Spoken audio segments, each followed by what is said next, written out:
Lights, camera, action.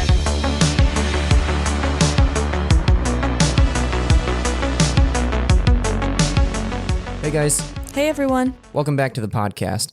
We hope you've all had a great week, and if you haven't, then it's about to get better, because today we're talking about Inception, and we're going to have a guest on the show, so sit back, relax, and let's go. All right, so let's start off with some introductory details. Inception was released on July 13th of 2010. It was directed by Christopher Nolan. It is starring Leonardo DiCaprio, Joseph Gordon-Levitt, I think is how you say it. Yes. Cillian Murphy, Tom Hardy, Ellen Page, Marion, I don't know how to say this one either, Cotillard, Close enough. and Ken Watanabe. It was distributed by Warner Bros. It has a runtime of 2 hours and 28 minutes. It is rated PG-13. Its budget was $160 million and box office total was $870.7 million. That's crazy. Almost $1 billion. Yeah. That's awesome. Really crazy. So I have some fun facts. All right. First, some casting details. Brad Pitt and Will Smith both turned down the role of Cobb before it was offered to Leonardo DiCaprio. That's crazy. And the funny thing is that while I was watching it, I've seen Inception many times, but while I was watching it, I was thinking to myself, man, Brad Pitt would have been really good as Cobb. So that's hilarious that he was actually offered the role. Yeah. And then Emily Blunt, Emma Roberts, Rachel McAdams, and even Taylor Swift were considered to play, how do you say her name? Ariadne. Yeah. Really? Taylor Swift? Taylor Swift. Wow. I was shocked. Well, you know, Christopher Nolan is not like opposed to casting musicians in his movies because in Dunkirk he cast Harry Styles. Yep. Yep. So my next one is that Christopher Nolan thought of the idea behind Inception when he was 16 and it took him 10 years to write the script. Yes, I talk about that a little bit in the production details too. I never knew that. Yeah. Next, so Hans Zimmer, who wrote or composed the score for the movie, took that French song that they use, to like signal that it's time for them to leave the dream. Yes. And just kind of manipulated some of it. So like when they're, in a dream within a dream, time slows down drastically. Right. So it's basically like a slowed down, altered version playing in the background of some of the dream scenes. Yes. So that was a really cool way to kind of tie that into the whole movie, I think. Yeah. Next, Christopher Nolan's son played Cobb's son, James. His real name is Magnus. And then Nolan's cousin played the flight attendant who helped them get everything set up on the plane. Oh, that's cool. Yeah. And I think it said that the Magnus kid, that's his only movie he's ever been in. Really? He's never been in anything else. For some reason, I was thinking he was in The Dark Knight too, but... Oh, you know what? I think you're right. And I think just those two were the only ones. Yeah, because I'm pretty sure he plays Jim Gordon's son. I'm pretty sure you're right. Yeah. Okay. And my last one is that Christopher Nolan refuses to talk much at all about the film's ending. He says, there can't be anything in the film. So this is a quote from him, sorry. Okay. There can't be anything in the film that tells you one way or another because then the ambiguity at the end of the film would just be a mistake. It would represent a failure of the film to communicate something, but it's not a mistake. I put that cut there at the end, imposing an ambiguity from outside the film. That always felt like the right ending to me. That's crazy. Yes. But Michael Caine, who plays Cobb's dad, yeah, has his own interpretation of the ending. And he's not shy about it. He just, tells everybody who's willing to listen. He claims that the ending is undoubtedly real, not a dream, because his quote is that the spinning top drops at the end. That's when I come back on. If I'm there, it's real because I'm never in the dream. I'm the guy who invented the dream. That is true. You never see Michael Caine's character in any dream sequences. Yes. So that's very possible. Mm-hmm. Very interesting. Okay. So guys, John's like the expert at Inception because he wrote a paper on it in high school. So I wouldn't say expert. Let's listen to his amazing. I did, when I was writing the paper for my college English class, I did watch Inception every single night for a week straight to write the paper. Yeah, so he's an expert. But I am not an expert. But I do have some production details for you. So, as Em mentioned earlier, Inception was actually one of the first scripts that Christopher Nolan ever worked on. Nolan worked on the script for 9 to 10 years and eventually pitched the idea to Warner Bros. In 2001. Mind you, at that point in time, Christopher's only big film that he had ever done commercially was Memento, which was in the mid-90s. So Warner Brothers was interested, but after pitching the idea, Chris had decided that he wanted more experience directing big budget films. He felt that, quote, as soon as you're talking about dreams, the potential of the human mind is infinite. And so the scale of the film has to feel infinite. It has to feel like you could go anywhere by the end of the film. And it has to work on a massive scale, end quote. So Nolan decided to work with Warner Brothers, and he ended up directing Batman Begins, The Prestige, and The Dark Knight. After successfully working on some major blockbuster movies, Nolan decided that he was ready to do Inception. So principal photography began in Tokyo on June 19th, 2009. Shooting locations included Tokyo, London, Morocco, and LA. Christopher Nolan is also very well known for using practical effects in his movies as opposed to CGI, and Inception is no exception to that. Despite there being many CGI shots in this movie, Nolan and company were able to keep the CGI shots down to a very impressive 500, which I know it sounds a lot, but most modern blockbuster movies are usually around 1,000 to 2,000 CGI shots. Wow. So they did a really good job, especially considering at one point in the film, they have an entire city fold in on itself. Right, yeah. So yeah, I was very impressed when I learned that it was only 500. And then last but not least for production details, I have just some examples of some practical effects that were done in the movie. So one of the really cool things that they did was that they fabricated a fake train which was capable of driving through downtown LA. So the very first dream sequence in the Inception heist where they're in the rainy city that was shot in LA and they had the train drive through the city. This was achieved by making a cast of a real train, and like train parts. They cast fiberglass molds and at full scale and then place them on a tractor trailer chassis. And so they basically created a full-size train on tires. Then another example of a practical effect that was done in the film was the sequence in that rainy LA dream where the van backs off the bridge and they fall into the water. That was done practically. However, the van did not back off the bridge. The van was shot out of a cannon. I read that too, and I was like, what? Yeah, I don't know exactly what that equates to. I couldn't find pictures. I couldn't find any more details other than the fact that it was shot out of a cannon. So, I'm assuming it's not like what we traditionally think of as a cannon. Right. But it was shot out of a cannon, and that entire sequence took months to film. And the scene where the van is falling and all the actors are moving in slow motion, that took a full day of filming just to get them in slow motion moving like that. And then final example of some practical effects done in the movie was the hallway fight scene in the hotel where it's spinning around 360 degrees. So a 100-foot long hallway was constructed that rested on 8 large rings that were powered by 2 electric motors. Joseph Gordon-Levitt, who plays Arthur in the movie, referred to the experience as, quote, "It was 6 days a week of just like coming home at night, battered. The light fixtures on the ceiling are coming around on the floor, and you have to choose the right time to cross through them, and if you don't, you're going to fall," end quote. So I thought that was really impressive that, one, a sequence like that was not something I had ever really seen in film before the first time I saw it. Usually if you see something like that, it's spinning around kind of horizontally. Mm-hmm. But this was like the entire room was spinning around like vertically, 360 degrees. And to see Joseph Gordon-Levitt and the other actors that he was fighting against coordinate a fight sequence in that, and to learn that that was done practically, that it wasn't just like CGI put behind them, absolutely impressive. Kudos to Nolan and company for pulling it off, as well as for Joseph Gordon-Levitt and the other actors who did the fighting.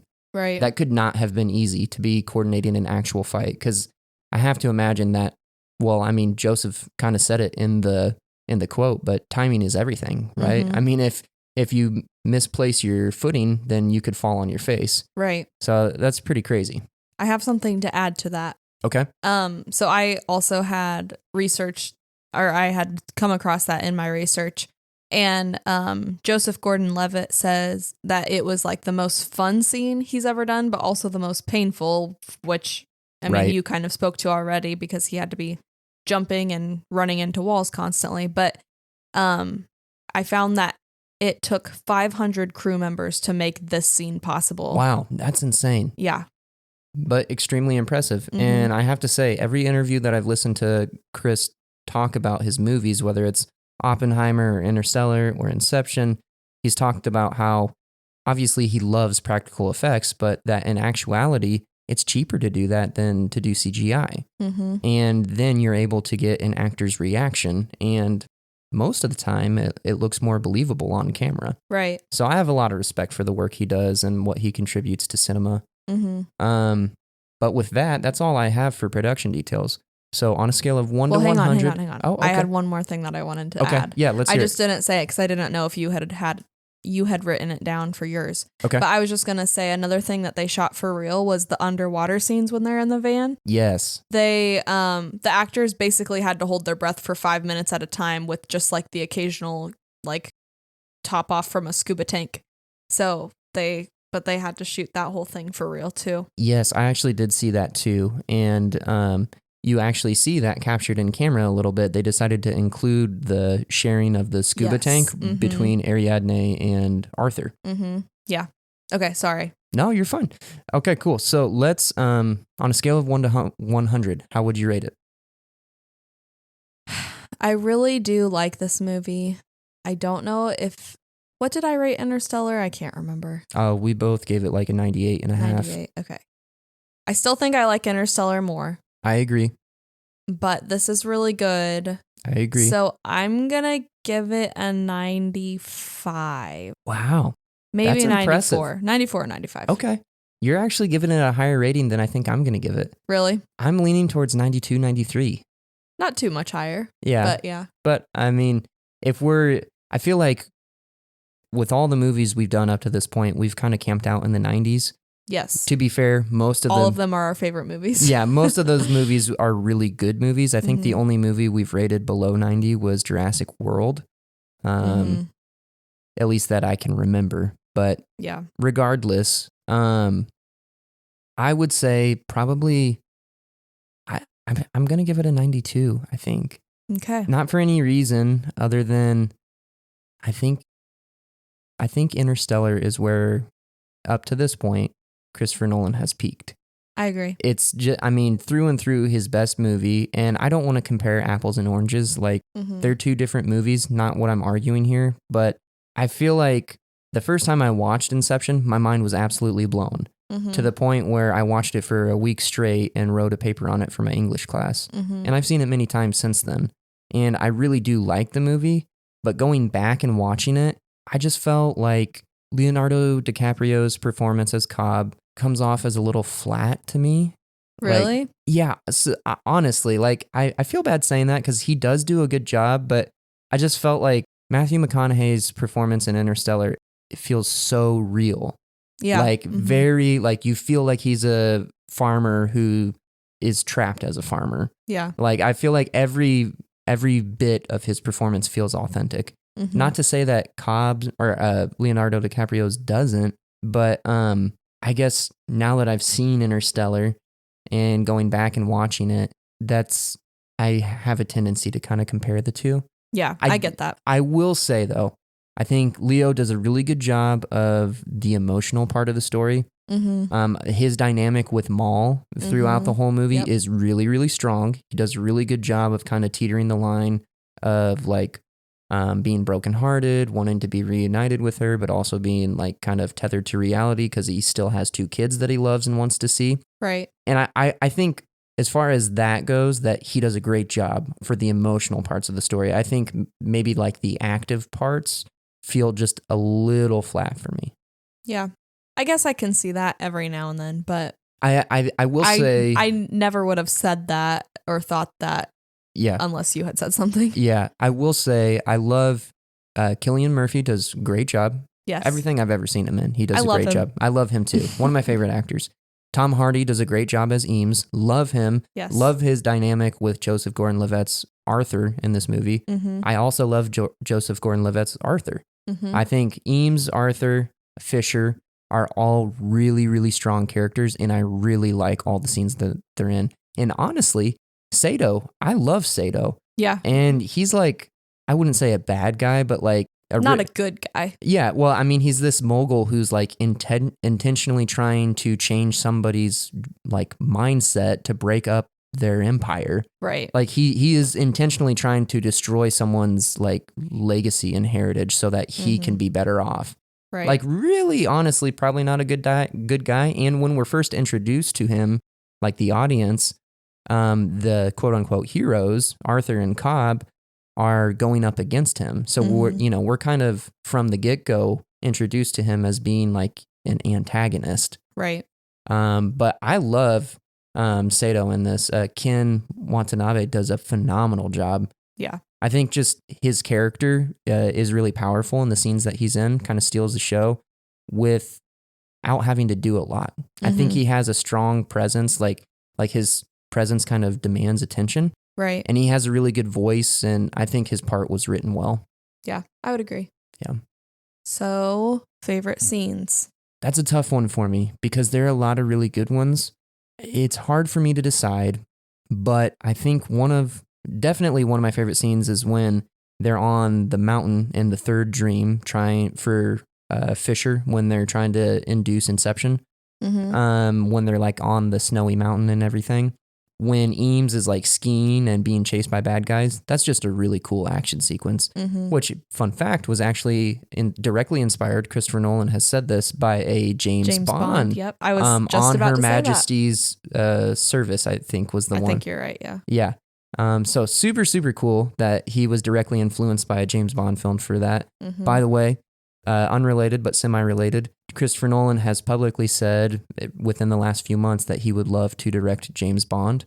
And that'd be great. We will be getting a new James Bond soon. And hey, all I'm saying is MGM, Broccoli family, please get Chris Nolan to direct a James Bond series. That would be amazing. Yes, it would be. So back on topic. I think I really like the whole sequence with Arthur when he's having to come up with a way to quote unquote drop all the people who are dreaming, even though he has no gravity because the van is falling. So seeing him kind of like not being, the audience isn't like told through dialogue what's going to happen, but he's just exploring the hotel, trying to figure out a way to make it happen. And he does a really creative job of making it happen. Right. And so I really like watching that whole sequence. Yeah. Outside of that, it's hard for me to pick a favorite scene because the movie as a whole is really solid. What would you say? Well, I agree with you. I really like the scene when Arthur ends up putting all of them in the elevator to drop them and that kind of thing. I also really like when Cobb is telling Ariadne about just Maul and everything and how I like that scene when they're like building in the sand and you can see behind them like the sand coming up like in their, you know what I'm talking about? When Cobb has that flashback to when he and Maul were in their own little like dream world thing. Oh yes. And they're building the sand castles and then the sand is like coming up behind them and like, you know what I mean? Yes. I just think that's cool. Yeah, I agree. And I also really love when, I don't know why I love this scene, but I think the cool thing is like how when what's the guy's name that's driving the van?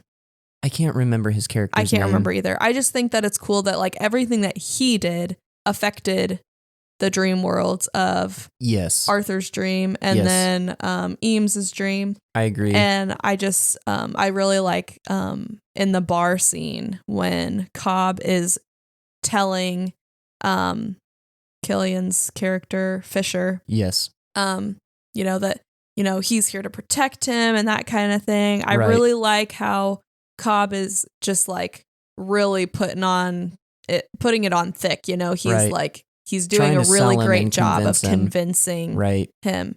So Yeah. I really like that, but I also like the little touch of like how, you know, the glasses are starting to shake and, you know, that kind Right. of thing, but how it played to him, you know, like it helped him out because he was able to use that to convince Fisher that, you know, yeah, you're in a dream, like you're, you know, and Right. that kind of thing. So I will say, on a similarity between Interstellar and Inception, I feel like once we're kind of past the middle point of the movie, that the stakes just keep getting higher and higher and higher yes, and higher for sure. as it goes on in both movies. But Inception, you know, the very first dream that they get to, it doesn't go as planned because they find out that Fisher's mind has been trained, you know, that he had training to fight against people Yeah, who which would is break so into crazy. his mind. Yeah. So they're fighting all these projections in Fisher's mind who have guns and all this stuff. So they're like immediately like out of their depth because they weren't prepared.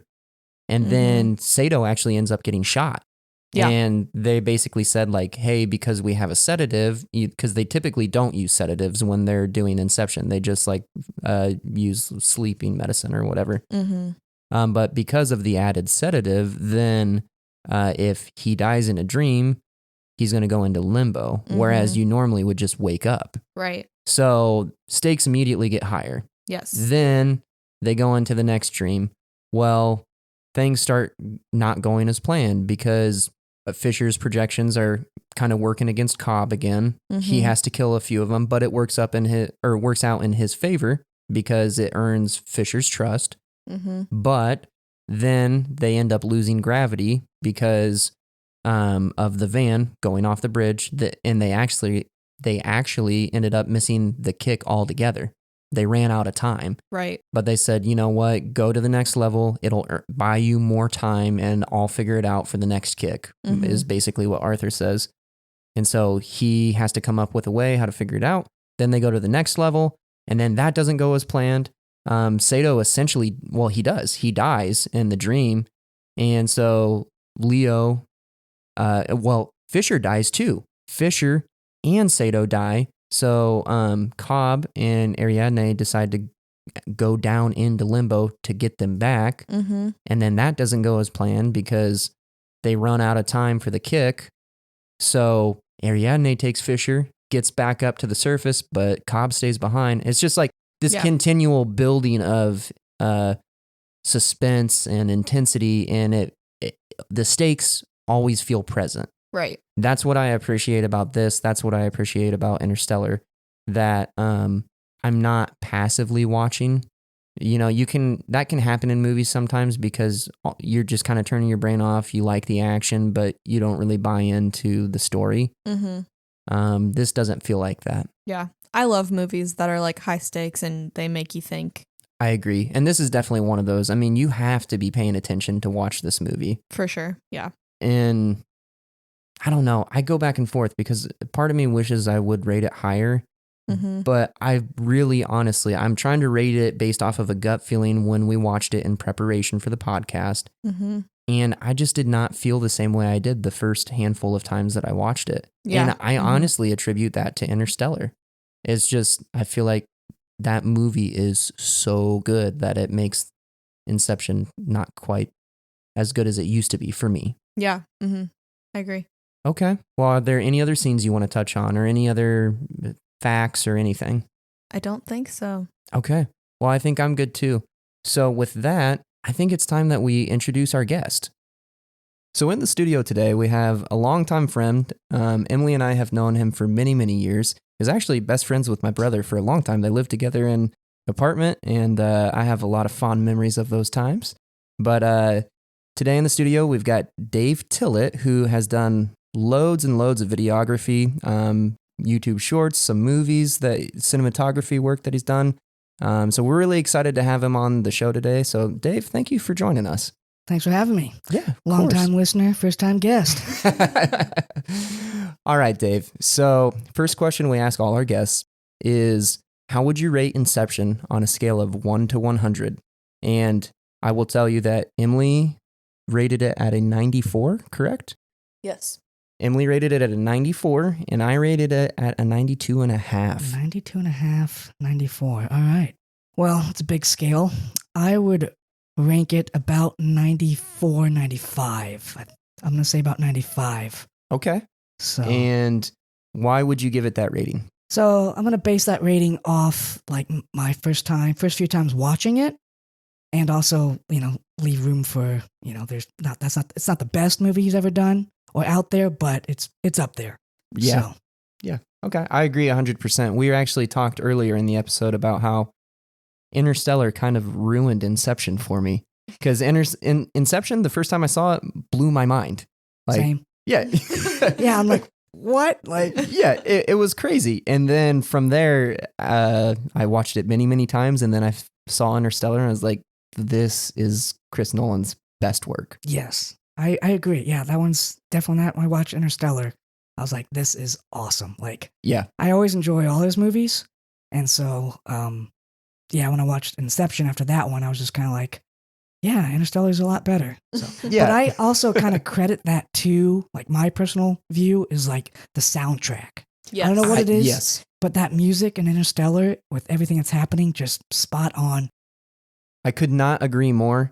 I don't think we talked about this in the Interstellar podcast, but fun fact, Hans Zimmer created the score for that movie with only a 1-page summary that Christopher Nolan made of the movie and gave it to him. Really? Yeah, the script was not finished, but Chris had like a general idea of the plot, typed out a summary, handed it to Hans, and he made the entire soundtrack. That's awesome. Yeah. That's awesome. Very impressive. Yeah. Okay, our next question for you is, what were some of your favorite scenes in Inception? Few of my favorite scenes. So one scene that I like that might not stick out to most people, but for me, I always appreciate slow motion scenes. So the point where they're backing the van off the bridge, and Yeah. just like cutting back to it back and forth, like it's just a fun like little slow motion scene. Like Mhm. I always find those scenes a lot more interesting. I like filming in slow motion too. So to me, I really like that.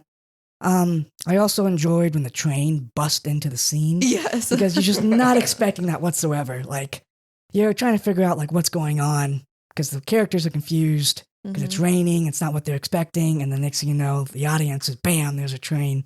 Yeah. And then I think I also like the snow scene where they're, kind of breaking in there. And yeah, just that fight scene. And yeah, so. Yeah. Yeah. So did you know that particular scene, like the whole snow sequence, specifically when I think it's Eames is skiing and he's shooting, like he flips backwards and shoots at some bad guys. That was inspired by a James Bond movie. Really? Okay. Yeah. So one of the old James Bond movies Like for Her Majesty's Royal Service, I think is the name of it. So like old. Yeah. Okay. I was going to say. But yeah, Chris Nolan was inspired by that. Okay. Yeah. I could see that. Yeah. So. Okay. Next question we have for you. Do you remember the first time that you watched the movie? The first time, I had a feeling this question was going to come up, and I could not. I've been thinking about it, but I couldn't quite place it. It was in college. I had to be in college after. It was either in theaters with a bunch of college friends or in the apartment with Josh, my brother. We watched it together.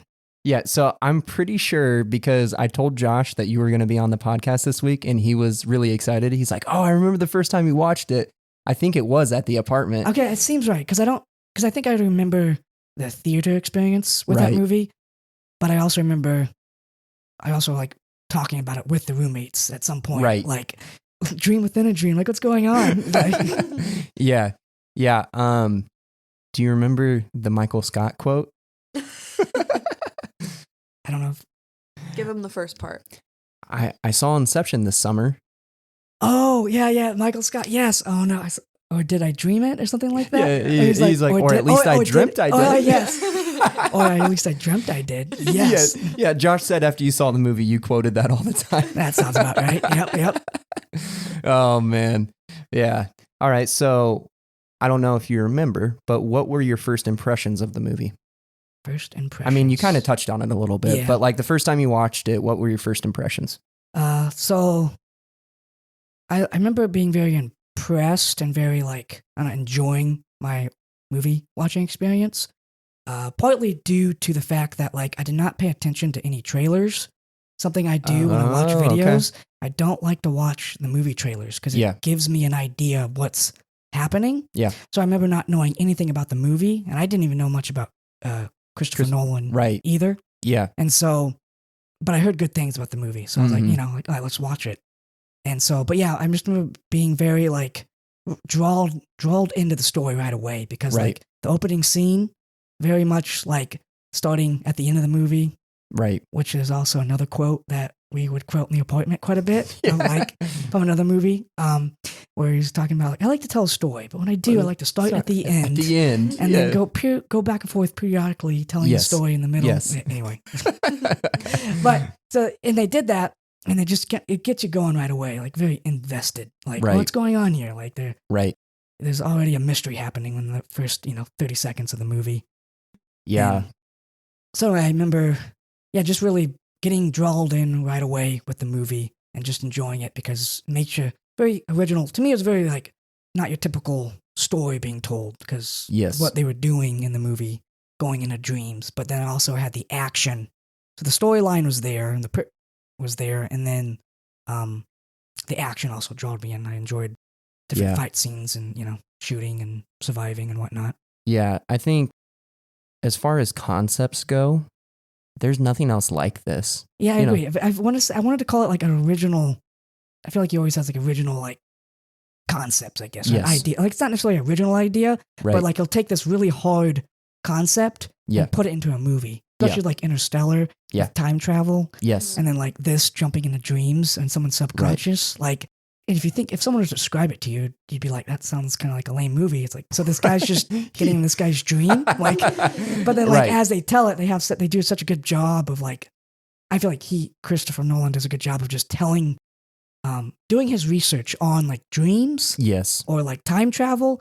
And then like how he ties it into the movie and explains it. Like he does a great job of like making it very entertaining and keeping you very close to the characters and the storyline. Yeah, I agree. He does a good job of keeping you emotionally invested, as well as, and we talked about this earlier too, Em and I did, that both Interstellar and Inception, and Christopher Nolan's other movies, but specifically those two, he's very good at like keeping the stakes high or even raising the stakes like constantly, like he did in both of those movies, and just kind of keeping you on the edge of your seat. Exactly, yeah. So I think that's why I also enjoyed it, because like you didn't really know what's coming next. So it kept you, couldn't really predict what was happening too much. Yeah. So, and like I definitely had to watch it 2 or 3 times to finally like really understand. Yes. Especially like, it took me a second to realize what stage of the dream, you were in at the end there. So, towards the end. Yeah. Yeah, my very first experience was actually similar to yours. I didn't watch any trailers. I had never like seen anything about it.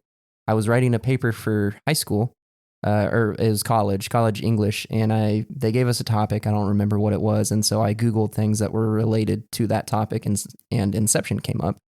So then I watched the movie for a week straight, watched it literally every single day, took notes, and wrote a whole paper on it. I wish I still had it for this purpose, like to revisit that awesome, and kind of talk about what I talked about in the paper. Because there's actually like WALL-E, The Incredibles, this, and couple other movies that I wrote papers on in college, but anywho.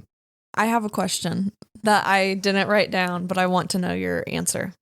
So what do you think of the ending? Do you think it's a dream, or do you think Cobb made it back and, he's okay? Excellent question. I knew that question was coming. So I have a couple thoughts. I'm an optimist. So I like to think that he was not in a dream. Mm-hmm. But after listening to a couple interviews, and I try not to dig too much into like other fan theories. Sometimes I do, just because like I think they kind of get a little far out there from what the director's actually saying. Mm-hmm. But the thing, I feel like it is spinning a very long time, that's for sure. Mm-hmm. But I noticed that Cobb got caught up in emotion, which, talking to the director, like in dreams, trying to make it feel very emotional, feel very real. Mm-hmm. So he wasn't trying to look at his kids. Yeah. So, but then he saw his kids. So when that top's still spinning, so he has no idea when he walked away if it's a dream or Right. not, a reality. So I'm gonna say I think it was reality. Mm-hmm. I'll just say that just for an answer. Yeah. But I could definitely see it also not could being a different reality or a Mhm. dream state still. Yeah. So yeah, does that answer your question? Yes, it does. I agree. I think Yeah. it's reality too. What do you think, John? But because the other thing, I think so too. the other question too is like, I wish I would have took more notes on what the kids are wearing at the end of the video at the movie. Oh, I can't remember Point.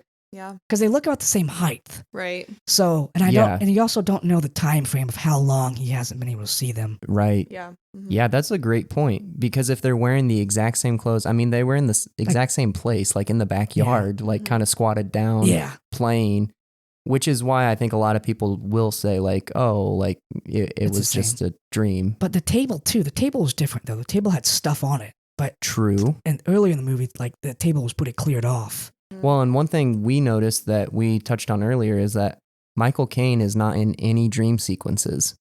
So Oh wow, that's a good point. I I didn't mean, notice that. Yeah, and he's in the end or the end scenes. well, unless so. he was dreaming the whole thing.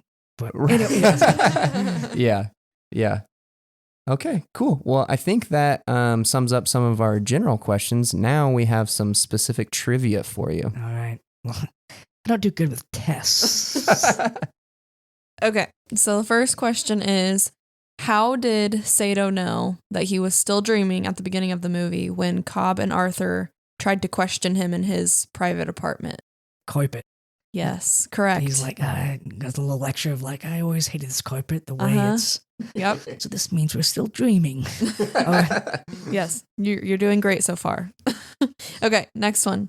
According to Cobb, how much does 5 minutes in real time give you in dream time? Oh, I wrote this one down. I watched it earlier this week. I want to say, and I wrote it down. I'm not going to look. I want to say an hour. Yes. All right. Good job. Oh, very nice. All right, next question. So Cobb's strategy for getting Fisher to trust him in his dream was called what? And this is like a name. Mr. Charles. Yes. Yep, very good. Okay. Ariadne's totem was a hollowed out chess piece. What chess piece was it? Ooh, what chess piece? Ooh, that I do not know. But was it the one that has like? I'm gonna describe it wrong. I'm not a chess player. But was it the one with like the frowny face looking cut in it or whatever? You know what I'm talking Yes, about? yes, it did have a cut in it, which means it was a bishop. Okay. Yes. Yes. So you know what it looks like. I know what it looks like, but I don't know what it's called. All right, last question. If you know right away, go ahead and answer. But if not, we can give you multiple choice for this one. Sweet. Okay. So how much money was the team promised if they performed Inception? Ooh, I think. Before you answer, do you want to hear the yeah, options? let's hear the options. Okay, so for A, we have 100 million. For B, it was never specified. C, 30 million each. Or D, 9 million for Cobb and 4 million for everyone else. I want to say it was never specified, but I want to say three. I say my answer is not specified, but the guy, he said, but he gave me his full share. What's Yes. his face? Like three. Yes, And he yes. says 300 million, I think, or 30. There's a 3 Yeah. in the number. Yes, you're right. So the answer is it was never specified how much they were going to be paid if they performed, but I can't remember the guy's name, Something but with a Y. yes. But he does say that Cobb Cobb gave me his share, and Yeah. he says whatever. That's right. He's like, you knew about this? Oh yeah, he said he's gonna give me his share. Right. Yeah. something like that. You got them all right. All right. Yeah. You did awesome. Well, thank you. Yeah. Thank you. Okay. Well, that sums up all the questions we have for you. So from here, it's more or less just kind of open season. What do you want to talk about? Anything in Inception that stuck out to you? Scenes that you want to dissect? It's whatever. Okay, good. All right, here we go. Buckle your seatbelts. All right.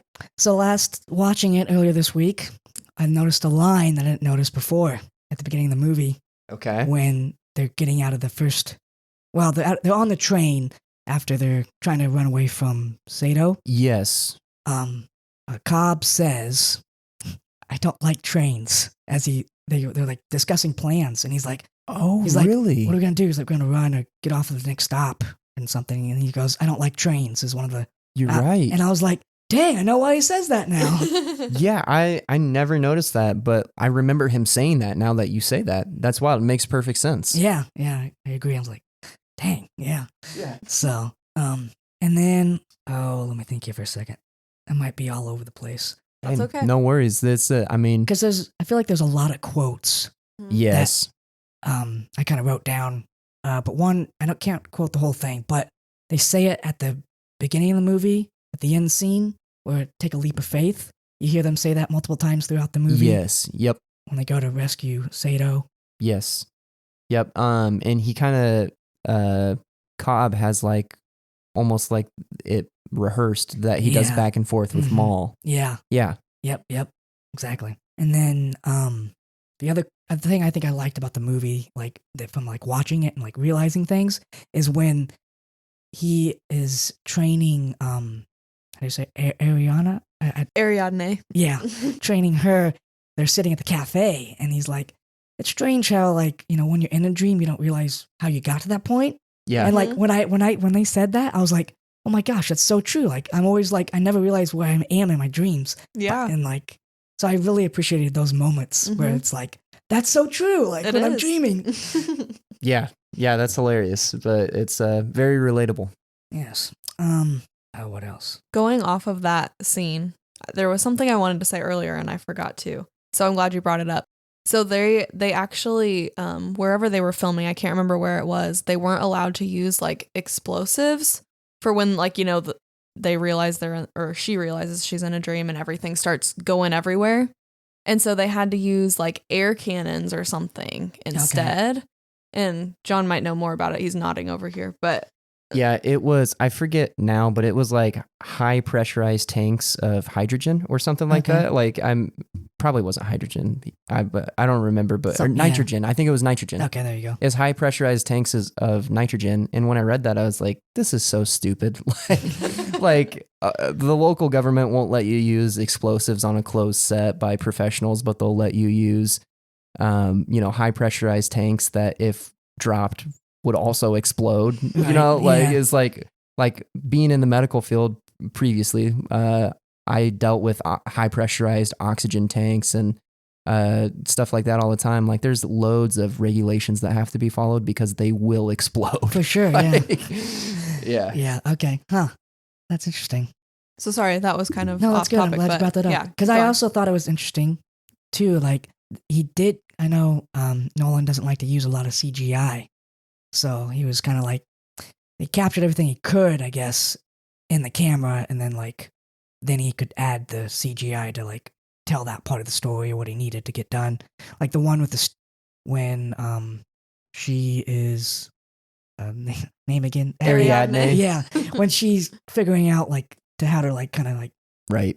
She does the glass thing and the walkway, but like she does the stairs. Like he shot that like at location, but then like the CGI of the stairs forming was added in. So I thought it was kind of interesting to see some of that. On that note, most modern big budget blockbusters have 1,000 to 2,000 CGI shots.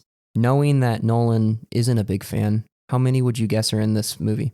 Ooh, 1,000 to 2,000. Yeah, typical for shots. Like a this level of movie. Gotcha.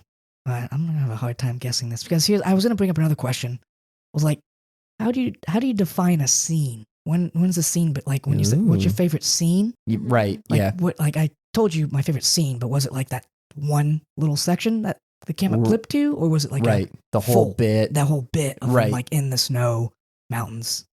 Anyway, to answer your question, I'm going to say probably just under 1,000. 500. 500. Okay, I was going to say 100. Yeah. Not 100, but I was going to say like in the hundreds. Yeah. I was shocked when I found that out because like they literally have a city that folded on top of itself. Yeah, that's the yeah.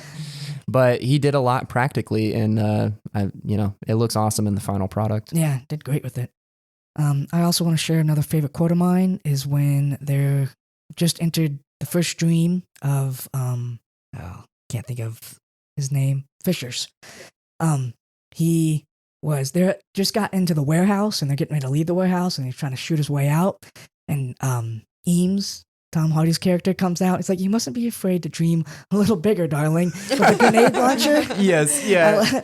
It was great. It made me laugh. Yeah, I Eames love is that. probably one of my favorite I was gonna characters say, in the movie. If that was probably one of my answers if you guys asked me that question, was he's probably one of my favorite. Yeah, I would say Eames or Sato are probably favorite characters. And I don't know why. I just like Sato. So, which that's another thing. I always enjoy the casts in these movies that Nolan makes. He does a great job. We said this earlier, but one of the like alternate people that they had thought about casting was for Ariadne. They thought about doing Taylor Swift. Really? Yeah. Wow, I had no idea. It's so crazy. And then for Cobb, they thought about casting Brad Pitt and who was the other one? Will Smith. Well, Yes, Will Smith. All right, yeah. Yeah. Probably been done all right, but Yeah. not bad actors. So. So I know you guys do interesting facts. Yes. I heard one. I don't know if you guys picked up this one or not. Okay, let's hear it. But apparently, Dominic Cobb, his first name was never mentioned in the movie, just in the end credits. Really? Really? Yeah. You know what? I think you're right. I think I only hear Mr. Cobb.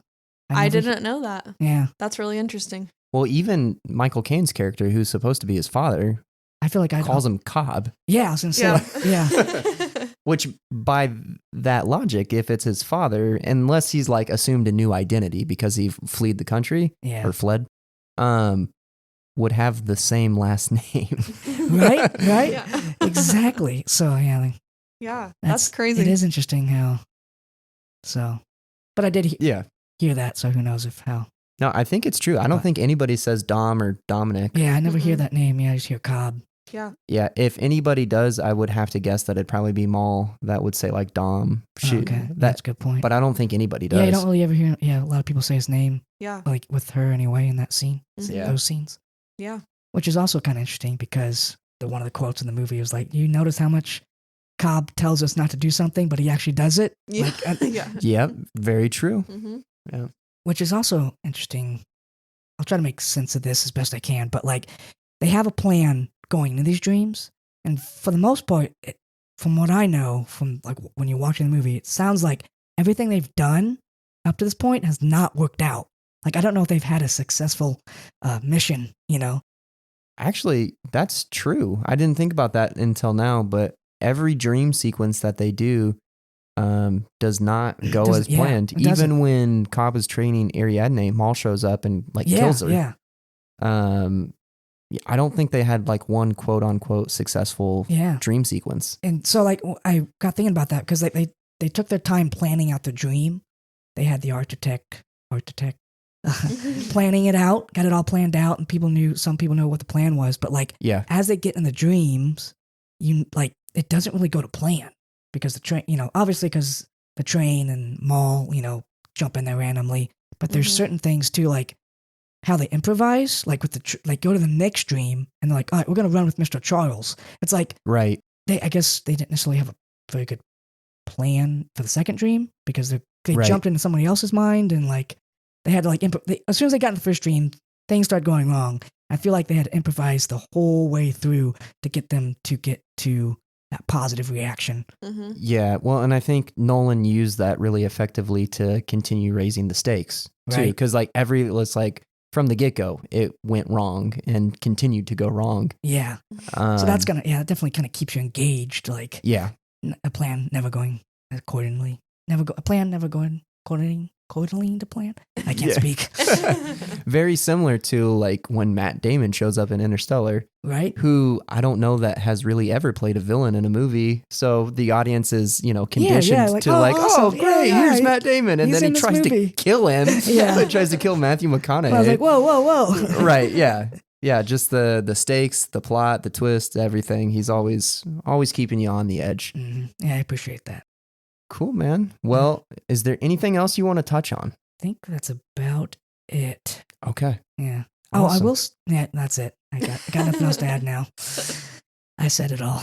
Okay, great. Well, we really appreciate you taking time to come and be on the podcast with us.